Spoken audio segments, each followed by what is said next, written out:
అందరికీ నమస్కారం. సితార తెలుగు కథలు ఛానల్లోకి స్వాగతం. ఈరోజు నేను మీకు వినిపించబోయే కథ పేరు ఆడపిల్ల చదువు.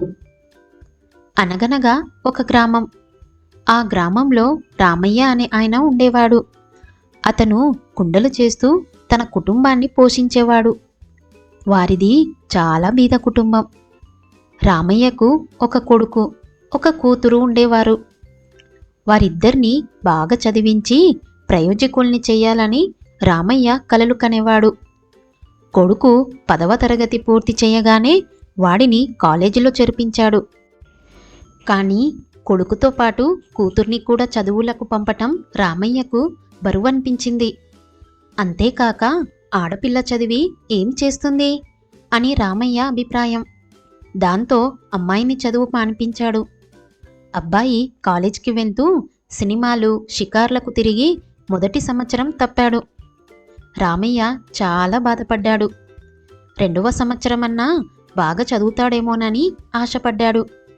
ఈసారి అబ్బాయి గారు అన్ని పేపర్లు తప్పాడు. బాగా చదివే కొడుకు ఇలా అన్ని పరీక్షల్లోనూ తప్పడానికి గల కారణాన్ని విచారించి తెలుసుకున్న రామయ్య ఇక లాభం లేదని కొడుకును చదువు మానిపించాడు. అతనికి నాణ్యమైన కుండలు చేయటంలో మంచి శిక్షణ ఇప్పించాడు. వాటిని మంచి ధరలకు అమ్ముకోవటం ఎలాగో కూడా నేర్పించాడు. అబ్బాయికి కష్టపడటంలోని తీయదనం తెలిసి వచ్చింది. ఇప్పుడు బుద్ధిగా ఇంటి పట్టున ఉంటూ పని పాట చూసుకుంటున్నాడు. అయితే తన సంతానాన్ని చదివించలేకపోయాననే బాధ రామయ్యకు అనునిత్యము బాధించేది. అమ్మాయినైనా చదివించి ఉంటే ప్రయోజనం ఉండేది కదా అనుకునేవాడు. అయినా అప్పుడేమీ పరిస్థితి చేదాటిపోలేదు కనుక అమ్మాయిని తిరిగి బడిలోకి చేర్పించాడు. అమ్మాయి చదువులో బాగా రాణించింది. త్వరలోనే మంచి ఉద్యోగము సంపాదించింది. రామయ్య ఆనందానికి అవధులే లేవు ఇంకా.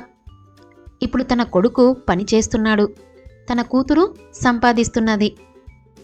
అందుకే తల్లిదండ్రులంతా అమ్మాయే కదా అని తక్కువ అంచనా వెయ్యకుండా కూతుర్లని కూడా చదివిస్తే ఎంతో సంతృప్తిని తమ సొంతం చేసుకోవచ్చు. తల్లిదండ్రులారా, ఇక మేలుకొండ హో